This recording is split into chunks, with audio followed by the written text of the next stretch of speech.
I'm pregnant, and it's his. We're keeping it, she said, so I quietly filed for divorce. Now she's a single mom, and he won't even pay child support. Hey viewers, before we move on to the video, please make sure to subscribe to the channel and hit the like button if you want to see more stories like this. Thanks. I cried when Sarah handed me the stick. It wasn't a sob, just a slow, silent track of tears I didn't even feel until she pointed it out with a soft, breathless laugh. You're crying, she whispered, her own eyes glistening. After 3 years of negative tests, fertility clinics that smelled of antiseptic and despair, and silent car rides home where the weight of our failure was a physical presence in the back seat, we had finally done it. 2 pink lines. A perfect, digital pregnant. The world, which had felt like it was closing in on us for so long, suddenly exploded with color and possibility. Are you sure? I heard myself say, my voice thick. She laughed, a real, joyful sound I hadn't heard in months. 5 tests sure. I'm pregnant, Mark. We're pregnant. I pulled her into a hug, burying my face in her hair, smelling the familiar scent of her coconut shampoo. This was it. The finish line. Every shot I'd administered, every tear I'd wiped away, every dollar we'd poured into the bottomless pit of hope, it was all worth it for this single, perfect moment in our sun-drenched kitchen.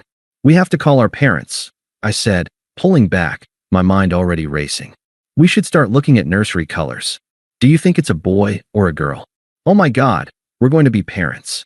I was babbling, and she was smiling, but there was a tightness around her eyes I chose to ignore.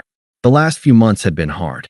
The stress of the last failed round of IVF had broken something between us. We'd started seeing Dr. Evans, a couples counselor, to navigate the grief, as Sarah had put it. And, to be fair, it had seemed to help. Her, at least. Her sessions with him had started running long. She'd come home calmer, more centered, sometimes a little distant, but I'd chalk that up to her processing things. She said he was a miracle worker. I was just grateful she was coping. I'd bear any amount of quiet distance if it meant she was finding some peace. Now, with this miracle in our hands, I thought the distance would vanish forever. I was already picturing a future I'd almost given up on. Tiny socks, sleepless nights, teaching a little person how to ride a bike.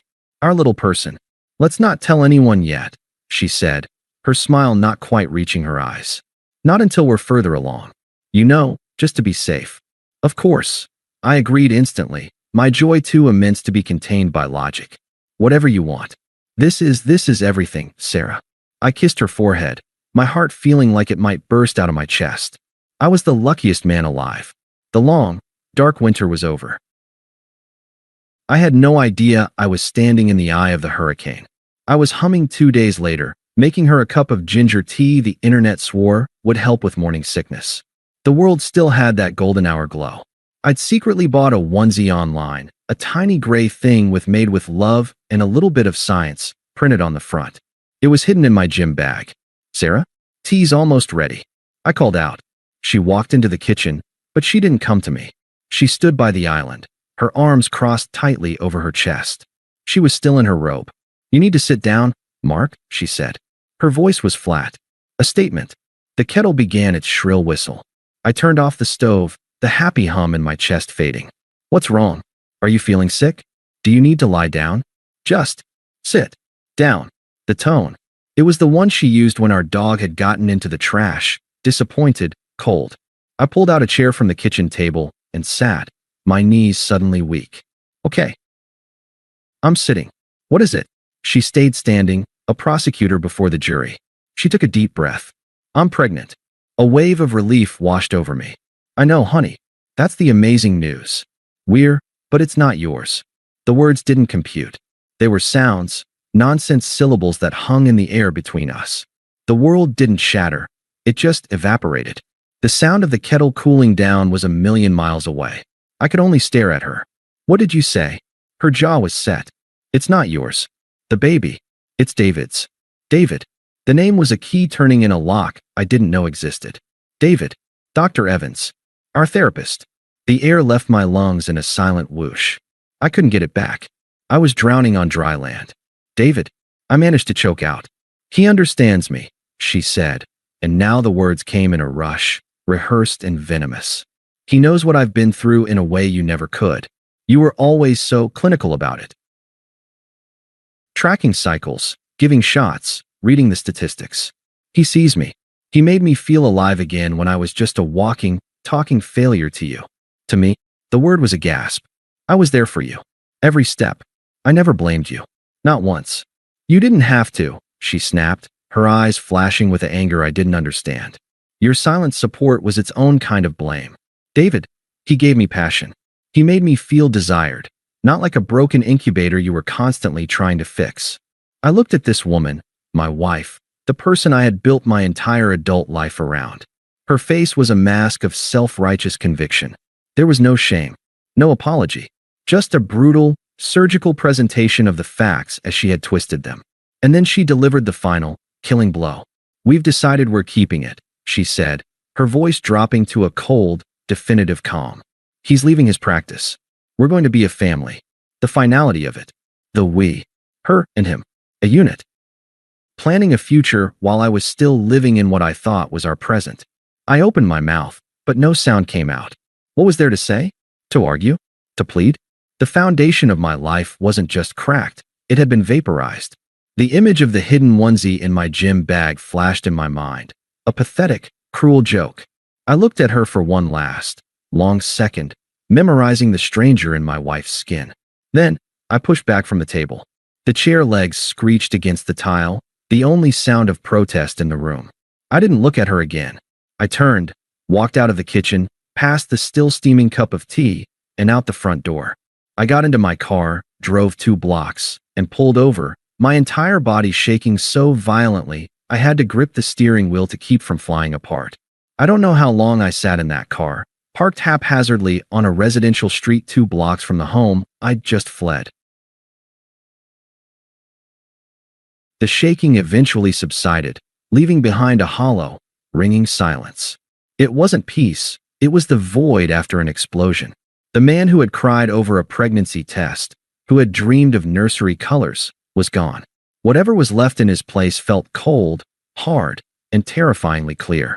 I started the car and drove to a generic, mid-tier hotel near the airport. I paid in cash for one night.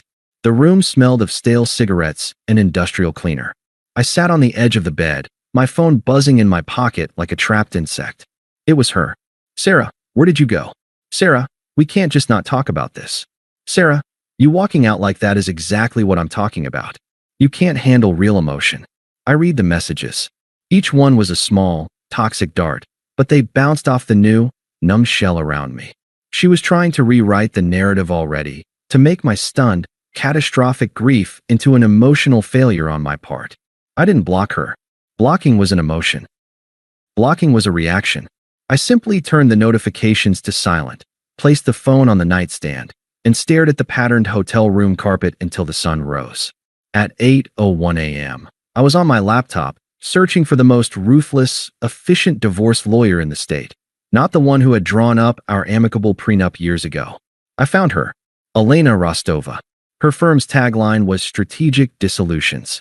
Her photo showed a woman with calm, assessing eyes that promised no mercy. By 10:15 a.m., I was in her sterile, modern office, sitting across from her. "Tell me everything," she said, her voice even, a digital recorder on the desk between us. I did. I recited the events in the same flat tone I'd used to check into the hotel. The infertility, the therapy, Dr. David Evans, the pregnancy test, the conversation in the kitchen. I was a witness giving a deposition on the death of my own life. When I finished, Rostova didn't offer condolences. She smiled, a thin, sharp thing. Ethical violation, alienation of affection, and a pre-existing prenup that strongly favors you, the non-breaching party. This will be clean. He'll be stripped of his license. She will get nothing she didn't bring into the marriage. We'll file immediately. The language was beautiful in its coldness. Non-breaching party. Strategic dissolution. It was the lexicon of survival. I signed the papers she put in front of me. I gave her the keys to my house so her process server could do his job. I transferred a retainer from an account that was, according to the prenup, solely mine. From the lawyer's office, I went to the bank. I closed the joint savings account we'd started for the baby fund. I removed her as an authorized user from my credit cards. Each task was a checkmark on a list.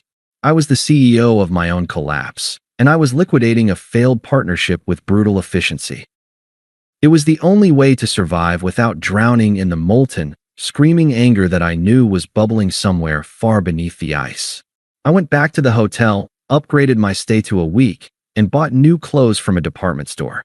I didn't go back for my things. They were relics from a dead civilization. Let the archaeologists sort them out.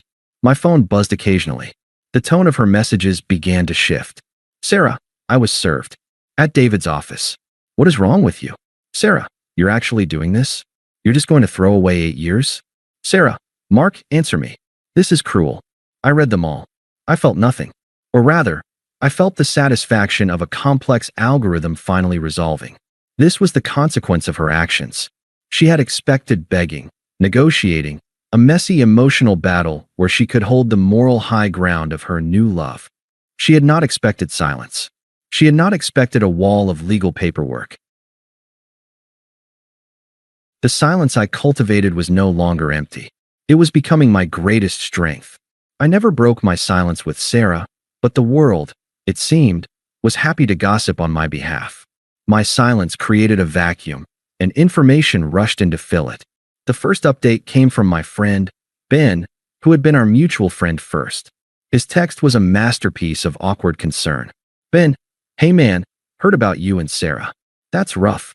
Also, heard some wild stuff about that therapist guy. Dude's in deep shit. I didn't need to ask. Rostova's office forwarded me a terse email.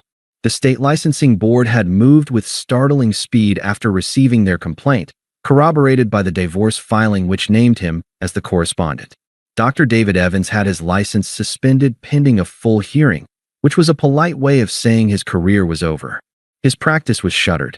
The miracle worker was exposed as a predatory, unethical hack. The next update was from Sarah's own sister, Qley, who had always been the decent one in the family. Her message was more empathetic. Qley, Mark, I'm so sorry for what she did. It's monstrous. I just wanted you to know that. Mom and Dad are supporting her, but I think it's wrong. I wrote back a simple, thank you, Qley. I appreciate that. It was my first human response in weeks, and it was to someone who was now effectively a stranger. The act felt strangely normal. A few weeks later, Qley messaged again, unprompted. Qley, it's all fallen apart. David lost everything. He's not handling it well. He blames Sarah for seducing him and ruining his life. He packed a bag and left. No one knows where he is. She's 7 months pregnant, and he hasn't even filed for the baby's child support. He's just gone.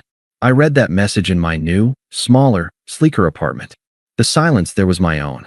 I felt a flicker then, not of sympathy, but of cold, hard validation. This was the man she had chosen over me. This was the passion and understanding she had traded our life for. It had the structural integrity of a house of cards in a hurricane. The final piece of the karma puzzle came not as a message, but as a screenshot. Ben, who had a morbid fascination with the train wreck, sent me a cropped image from Sarah's social media. It was a quote graphic, posted to her public profile, against a background of a weeping willow tree.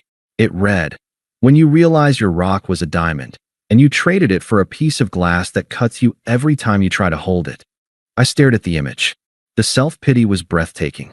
There was no accountability. No, I am sorry I destroyed my marriage and betrayed the man who loved me. It was all poetic victimhood. She was the tragic figure who had been tricked by shiny glass. I didn't respond to Ben. I didn't save the screenshot. I simply closed the message. The diamond she referenced was gone.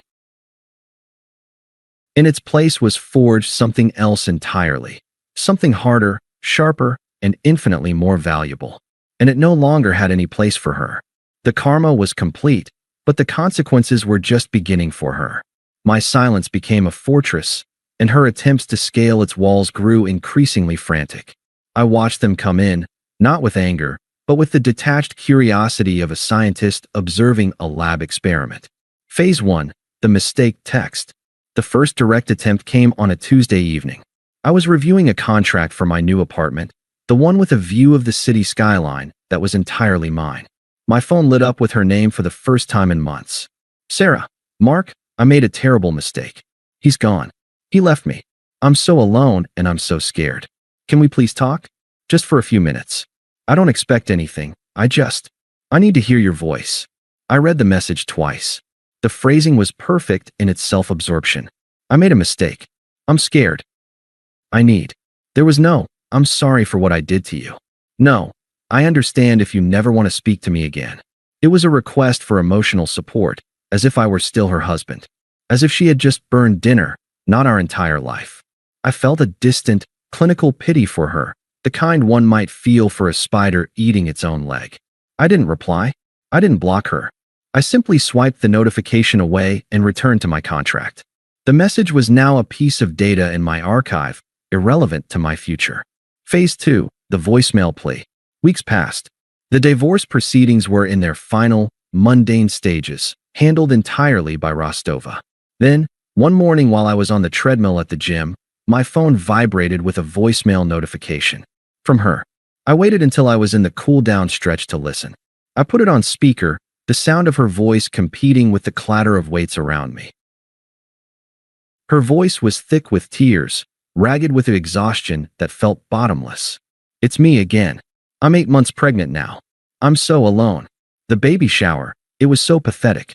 Our friends, your mom, no one came. Just my mom and a couple of aunts. They just looked at me with pity. She took a shuddering breath. I know what I did was horrible. I do. But this is our child's half-sibling. Doesn't that mean anything? Don't you feel anything? Please, I need you. I have no one else. I stopped stretching. I listened to the silence after her message ended. I searched within myself for any remnant of the man who would have moved heaven and earth for that cry for help. I found nothing. No anger, no sadness, no flicker of obligation. Her pain was a fact, like the weather report. Inconvenient for her, but unrelated to me. I deleted the voicemail, finished my cool down, and left the gym. Her pleas were now just background noise, easily tuned out. Phase 3, the family ambush. The most predictable attempt came from her mother, Linda. She had always been a toxic, meddling presence, and her call to my new, private number, which she must have gotten from Sarah, was a masterpiece of manipulation. Mark, she began, her voice syrupy with false concern. It's Linda. We need to talk. I'm listening, I said, my tone neutral. I was driving to a meeting, the car's Bluetooth making the conversation feel even more detached. Sarah is a wreck. She's about to have a baby, for God's sake. She's the mother of your child, in spirit. You took vows, in sickness and in health. Well, she's sick with regret. She's vulnerable. You can't just abandon her now. A real man would step up and help her through this. I let her finish. The entitlement was breathtaking. I took a calm breath, mirroring the tone my lawyer used with opposing counsel. Linda, I said, my voice firm and flat. My obligations to Sarah were dissolved by the court. My only remaining obligation is to ensure the terms of our divorce are upheld. Please do not contact me again regarding this matter. There was a sputtering on the other end. How can you be so? I ended the call. The silence in the car was absolute. There was no satisfaction in it, no victory. There was only peace. The last bridge was burned. I thought that would be the end of it. I was wrong. She forced the final act. An email arrived from an address I didn't recognize, but the phrasing was unmistakably hers. I know you don't want to talk to me. I get it. But I have some things of yours. Photos. Your grandfather's watch. I can't just throw them away. Can we please meet? Just once, so I can give them to you? One coffee. The place on Elm Street. Tomorrow, 10 a.m. I'll be there. It was a transparent ploy. The watch was a cheap, sentimental thing, and the photos were digital. But I knew she wouldn't stop. This was the final loose thread. I decided to cut it myself. I arrived at the coffee shop at 10:05 a.m., coming directly from a morning meeting. I was in a tailored suit, a tangible representation of the new life I was building. She was already there, in a booth by the window. The baby stroller beside her was like a shield. She looked tired, her face puffy, her eyes darting nervously around the room. When she saw me, a flicker of hope lit her features, quickly masked by a performative sadness. I slid into the booth opposite her. Sarah. Mark, she breathed, her voice trembling. Thank you for coming. You look really good.